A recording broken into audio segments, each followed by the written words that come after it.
Африкийн зомби хийгээд хүчтэй хард дом. Зомбинуудын нууц нь юунд байдаг вэ? Аимшигт зомбинууд илбшид хараалж атахын хүчээр амилсан үхэгсэд аль эрт хүмүүсийн зохиол бүтээл кино дэлгэцийн бааtruуд болжээ. Үнэн хэрэгтээ зомби байдаг гэж юу? Эд шид тарны хүчээр үхэгсдийг ам оруулж болох уу? Эдгээр асуултанд эрдэмтэд хариулахыг хичээсээр иржээ. Вуду тарны шид. Хэрв та Гаитид очих юм бол аль нэгэн оршуулгын газар хүмүүсийн шарлыг тэр чигээр нь цемент зуурч бетонцсон байхыг харах болно. Гаитичууд үхэгсдийнхээ шарлыг ингэж бүх батаар бетонцсон байхаас гадна манаач хөлсөлж ажилуулах нь ч байдаг гин. Ингэж үхэгсдийнхээ шарлыг хамгаалдгийн учир юунд байна гэвэл нутгийн буу удагнууд үхэгсдийг зомби болгон өөрсдийнхөө янз бүрийн зорилгод ашиглах тохиолдол газар авсных гин. Хэдийгээр ийм хамгаалт хийдэг ч оршуулгын газарт байх зарим шарлын хааныг эвдэж хэмхэлсэн ханыг нь цөмлж гэмтээсэн байхаас гадна тэдгээр шарлуудын гадуур талигаачдын яс эд эрхтнүүд хөглөрөн харагдана. Мэдээж энд нутгийн бөөнөр ирсэн эсвэл тэдний гар хөл болгосод ирэн тэдгээрийг ухаж дөнгөн үхсэн хүний бие үлдэгдэл эрхтнүүдээр эд шид хараалж чатах ихтэй хэрэглэж үхсэн хүнийг ам оруулдаг бэлтэмлээ хийдэг байна. Нутгийн ихэнх хэрэгэд эндхийн бөө удагнууд үхсэн хүнийг ам оруулж тэдгээрийг нэг өөрийн ямар ч тушаалыг биелүүлдэг нэг ёсны амьд робот болгон ашигладаг гэдэгт итгэдэг ажээ. Үхэгсдийг зомби болгох ёслол Африкаас авчирсан хар эрст боолчуудын вуду шашинтай холбоотойгоор шинэ ертөнцид бий болсон байна. Хэдийгээр Гаити арлынхан зомбигийн талаар маш их домог мэт зүйлсийг ярьдагч амилсан өгтлүүдийн талаар албан ёсоор бүртгэгдсэн тодорхой тохиолдол цөөн тоотой байдаг ажээ. 20 дугаар зууны эхний хагаст Фелиция Менторин гэгддэг тохиолдол гарч маш өргөн хүрээг хамарч нутгийнхны тэр үед ярьдаг сэдв болсон байна. Фелиция Ментор гэгч эмэгтэй нь 1907 онд нас орсон бөгөөд тэр 1936 онд ам орчихсан гарч ирснээр энэ түүх эхэлжээ. Тэр эмэгтэй 1936 оны ихээр өөрийн ахын эдлэн газрын ойролцоо чармаа шалдан тэнүүчлэх болов. Түүнийг хамгийн ойрын хамаатнууд болох нөхөр төрсөн ах хоёр нь харж өөрсдийн 29 жилийн өмнө нас орсон эхнэр төрсөн дүүгээ болохыг таньсан гэдэг.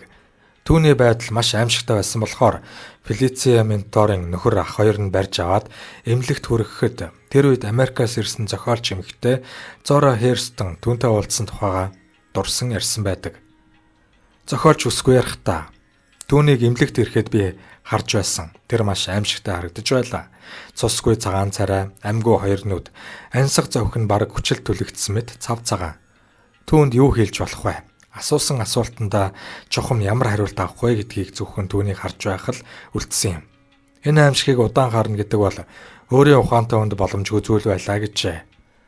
Өөр нэгэн тохиолдол Клайрвис Нарцисс гэдэг залуу 1982 онд амьлан босч ирж хүмүүсийг алмааруулжээ.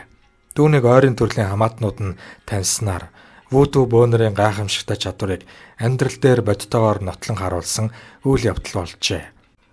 Ам орсон өгтөл Нарцисс түүний өөрийнх нь үхлийг бүртгэж авсан тэр эмнэлэг дээр ирж өөрийгөө зомби гэж танилцуулжээ. Амилсан өгтлийн тухай түүх хоромхон зуурын хугацаанд Гаити даяар тарж олон 10 сурвалжлагчид тэр хүн үнэмшингүй үйл явдлыг өөрийн сонь сэтгүүлийн нүүрэнд тавихын тулд Гаитид ирцгээжээ. Тухайн үед нь тарих мэдрэл сэтгэл зүйн төвийн захирлаар ажиллаж байсан профессор Ламарк Дуван энэ үйл явдалд итгэж өгөхгүй байсан тул өөрийн хувийн мөрдлөг явуулж өөрийгөө зомби гэж нэрлсэн тэр этгээдийг хуурамч болохыг илрүүлэхийг зоржээ. Тэр нас орсон Нарциссийн төрөл төрөсдийн тусламжтайгаар тэднийг байлцуулан зөвхөн Нарцисс л өөрөө хариулж чадах тийм асуултуудыг зохиож түүгээр хариулт авчээ. Нарцисс түүний тавьсан бүх асуултанд хариулт өгч түүнд хийсэн ДНК-гийн шинжилгээч түүнийг мөн болохыг тогтоосон байна. Мөн Нарциссийн оршуулгын газар очиж түүний шарлыг гаргаж үзэхэд зөвхөн чулуугаар дүүргэсэн авсал үлдсэн байлаа. Энэ үед л Дуван эмч жинхэнэ зомбитой учирсан болохоо ойлгосон гэдэг. Нэгэнт зомби болсон болохоор түүний төрөл төрөсд нь Нарцисстай хамт амьдрах нь битийл. Түүнийг харахыг ч хүсээгүй учраас тэрээр дахин амьсан амьдралынхаа турш 20 ганцаараа байсаар алдарт зомби залуу 1991 онд нас барсан гэж их сурвалжууд бичжээ. Хуурамч зомби. Эдгээр тохиолдлуудаас гадна хуурамч зомбиг Гаитийн бөөнөр хуурамч зомби болохоор шийдсэн хүмүүстэй хувилдан бий болгодог байна. Энэ тохиолдол нь ихэнхдээ эд хөрөнгийн маргаанаас, тухайлбал газартай холбоотой маргаан гаитид их хэмжээгээр гардаг бөгөөд газрын маргаанд ялагдсан нэгэн Базил Диларыг игч залуу нутгийн алдартай бөөдөр очиж намайг төр зуур өхүүлээд буцааж амьлуулж чадах уу гэж асуужээ. Гэтэл нөгөө бөө надад хүнийг бүтэн 1 хоногийн хугацаанд өхүүлээд босгож чадах нэгэн эд шидтэй шингэн бий. Би түүнийг ашиглаж болох юм гэж хариулсан байна. Залуу ирж зөвшөөрж түүнийг өхүүлжээ. Гэр орных нь түүнийг гашуу болон оршуулж сар болсны дараа Базил өөрийн төрлөх тосгоноороо үе үзэгдэх болсноор барахгүй. Түүний газрыг эрх мэдэлтэй хамаатан ашиглан булааж авсан тэр айлын хаваар шөнө оройн цагаар байнга шахам үзэгдэж түүнээс өөрийн алдсан газрыг ээжийнхээ нэрээр шилжүүлж эргүүлж өгөхийг шаардах болсон байна. Тэгэхдээ тэрээр хэрв та нар даруй эргүүлж газрыг маань өгөхгүй бол та нарт бүгдэд чинь муу юм болно гэж тэдний гадуур гарах болгондоо хашгирч явах болсноор нөгөө хоёр арга буюу тэдний газрыг буцааж өгснөөр хэрэг явдал дуусч нөгөө зомбич үзэгдэхээ болсон байна. Харин түүний ээж нь орой болгон уул руу гардаг болсон бөгөөд нэг л өдөр өөрийн газрыг зараад гэр бүлээрээ өөр тосгон руу нүүж оджээ. Удалгүй уг тосгоныхан Базил Диларыг худлаа өгөж хуурамч зомби болон өстнөөсөө хариугаа авсан болохыг ярилцах болсон гин. Энэ сонин тохиолдлыг сонссон Америкийн угсаатан зүүн биологи судлаач White Davis зомбигийн нууцыг тайлахаар шийдэж Гаитид ирсэн байна. Davis өөрийн зомби төслийг санхүүжүүлэх ивент итгэгч олоод зогсоогүй. Түүнд оролцох эмч, эм зөөч, хиймчид түүхчдийн анхаарлыг татаж хамт явцгаажээ. Тэрээр маш залжин арга хэрэглэж Гаити бөөнөрийг шинжээчээр ажилуулах санал тавиад хэрв ингэж ажиллах юм бол овоо хэдэн мянган доллараар бөөр тус бүрийг урамшуулна гэсэн нь тэдгээр бөөнөрийн нэгийг өөрсдийн нууцын хөшгийг эрдэмтний өмнө нээх болцоог олж авсан байна. Зомбиг бий болгох нь өгсөн хүнийг амьлуулах ямар ч юм байхгүй бөгөөд тусгайлан бэлтгэлсэн нунтгийн тосламжтайгаар хүнийг комын байдалд оруулах ба тухайн золиосны хүний биеийн байдал нь маш муудаж ихээхэн туршлага хоримтлуулсан эмч байсан ч ямар ч эргэлзээгүйгээр үгсэн гэж онож тавихаар болдог гин. Уг нунтаг эм нь зөвхөн 24 цагийн үйлчлэгээтэй бөгөөд халуун чиглэг уур амьсгалтай тул золиосны үхэгсдийг аль болох муутахаас өмнө түргэн оршуулдаг учраас бөөнөр энэ үед амжиж авснаас гаргаж авдаг байжээ. Ингэж амжаагүйгээс тухайн хүнээ нөгөө ертөнцид явуулж бүр мөсөн өхүүлэх тохиолдлууд гарлаач хинч түүнийг мэддэггүй гэдгийг хүлээн зөвшөөрсөн байна. Тусгай нунтгийн үйлчлэл авсан доторх хүчил төрөгчийн дутагдал нь тархины зарим нэг төвийн мэдрэлийн үйл ажиллагааг зогсоодог тул зомби болгосон золиосыг амьд робот болгон ашиглахад амархан болгож өөрийн эзний хэлсэн тушаалыг биелүүлдэг дуулууртай үнэнч боол болдог байна. Доктор Дэвис Гаитийн хэд хэдэн бөөгөөс 8 төрлийн нунтгийн бүтцэд тетрадоксин гэдэг хүчтэй бодис ордог болохыг нь тогтоожээ. Энэ хорыг бөөнөр өргөст хевлит гэдэг загсыг хатаасныхаа дараа түүнийг нунтаглаж гаргаж авдаг байна. Энэ загасны хатаас нь нунтгаас гадна Гаитид байдаг нэг төрлийн Bufo marinus бах мэлхий болон хорт ургамал өгсөн хүний илжирч муутсан эд эрхтэн зэргийг хольж гаргаж авдаг гэсэн ч тэд өөрсдийнхөө бүх нууцыг түүнд хэлж өгөөгүй гэдг нь тодорхой. Мэдээж энэ хорыг бэлтгэхийн тулд маш их туршлага хөндлүүлсэн байхаас гадна түүнд ордог орцуудын хэмжээг нарийн мэдэж авах ёстой. Энэ хороо бөөнөр өөрийн сонгож авсан золиос болгох хүнийхээ хоол юм уу, уух юмд хийж өгдөг гэж ярьсан байна. Гэхдээ найруулсан хорыг сонгож авсан золиосонд сэм өгдөг тусгай итгэлтэй хүмүүс тэдэнд байдаг. Гаити арлынхан бөөнөрийн хүнийг зомби болгохдоо хорны нэг төрлийн бүтээгдэхүүн болгон хэрэгэлдэг энэ загсыг Япончууд хор болгож хамгийн дуртай амттан хэмээн хэрэгэлдэг. Гэхдээ энэ загсаар хоол хийхэд тусгайлан мэрэгсэн тохиолдол хоол хийж хаанд үйлчилдэг ба Япончууд уг загсыг фугу хэмээн нэрлэдэг ажээ. Фугу хэмээхийн загсанд хүнийг үхэлд хүргэх хор агуулгадж байдгаас хааны ордноос өөр газар хэрэглэхийг эрт дээр үеэс хатуу хоригддаг байжээ. Африкийн хүчтэй хардом.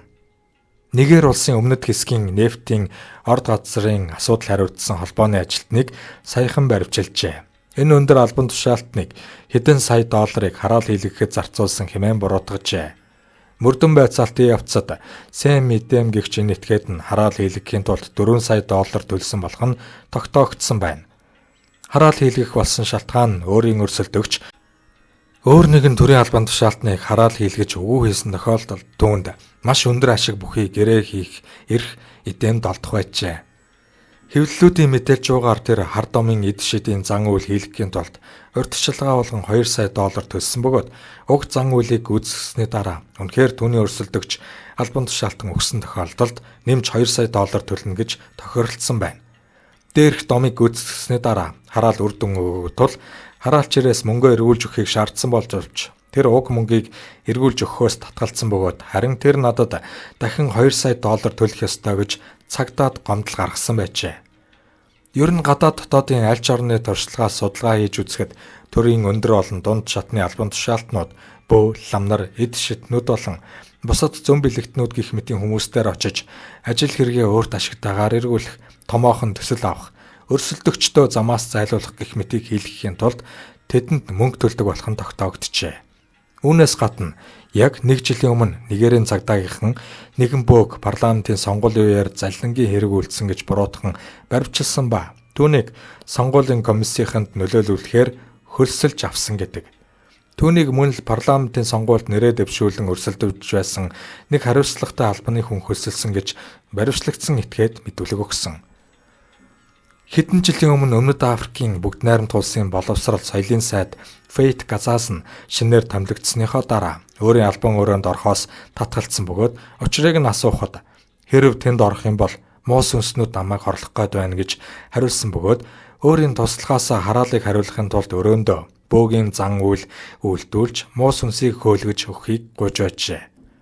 Зимбабwe улсын ерөнхийлөгч Роберт Мугабе хэдэн жилийн өмнөөс түүнийг 1980 онд нас орсон ерөнхийлөгч Жозия Тонгорагийн сүнс салахгүй дагаад байна гэж гомдлох болсон ба тэр шилдэг гэгддэг удган бөө эмгтэйг авчирч уг сүнсийг хөөлгөсний дараа л түүний сэтгэл амар айх зүйлгүйгээр ажиллаа хийх болсон байна.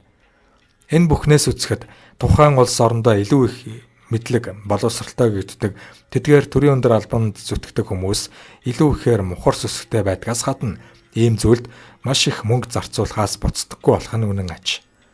Перу улсын экс ерөнхийлөгч асан Альберто Фужимори хар дом болон бөө мөрөглийг шүтэж зүүн бэлэгтнүүдэд итгэдэг нэлээд сүсэг бишрэлтэй нэгэн гэдгээрээ алдартай байжээ.